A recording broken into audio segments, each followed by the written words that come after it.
guys fulfill on your own, right? We do. Yeah, we do. Okay, so have you always done that, fulfilled on your own? And if not, like when did you decide to do that, and how has that gone? Yeah, no, we've always fulfilled our own through the Amazon channel. I mean, we were kind of lucky enough to start selling on Amazon. Gosh, I'd say pretty early on, maybe a year, not even a year into our business. We decided, hey, let's try to sell something on Amazon. And this was when you really couldn't find a whole lot of food on the platform, and so I think we got really lucky to start so early, because we were grandfathered into a lot of, I think, policies that people don't get privy to now if they just start and open up a seller account now. And so we were fortunate enough to start really early, and have always fulfilled early. Always fulfilled our own products from the beginning.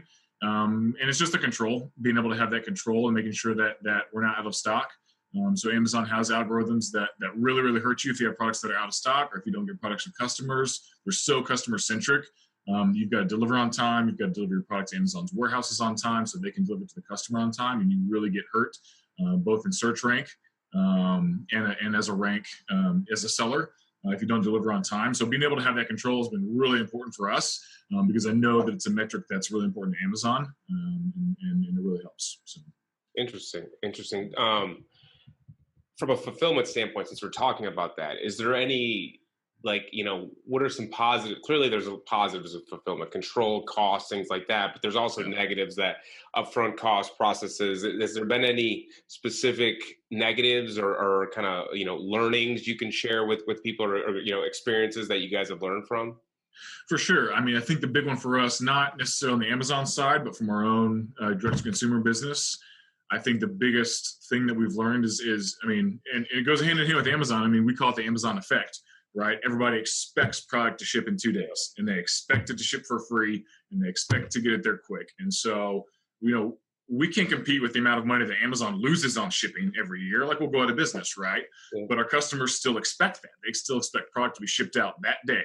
They expect it to get there quick, and they want it for free. And so having to compete with that has been really difficult. I mean, we've set a threshold, for instance, on our direct-to-consumer business, if you buy $25, you get free shipping.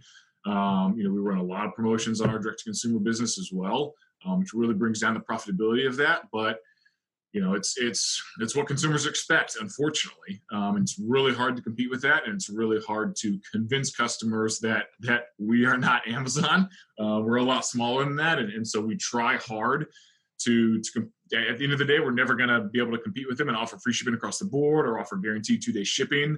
But at the same time, we have to be cognizant of that. And so we try to get orders out. Any orders that are placed, I would say before 1 p.m., we try to get them out that same day. Just knowing that is going to make us such a big difference to the customer to get that order confirmation that same day as if they would when they were purchasing straight from Amazon. Yeah. So, and you're selling on Shopify, right?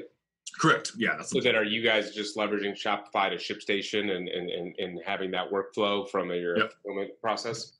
Yep. Gotcha. And do you have like a dedicated fulfillment team, or is it kind of a mix of co-packing, fulfillment, your warehouse personnel? It's kind of a mix of fulfillment and warehouse personnel that do the fulfillment. Yeah. Gotcha. Okay. Great to know. So that's on the fulfillment side. Again, many of our many CPG brands are leveraging clearly 3PLs or Amazon, to manage all the fulfillment side of it. So it's always an interesting kind of cost benefit scenario. Clearly having control makes sense, but the numbers still need to add up and make sense.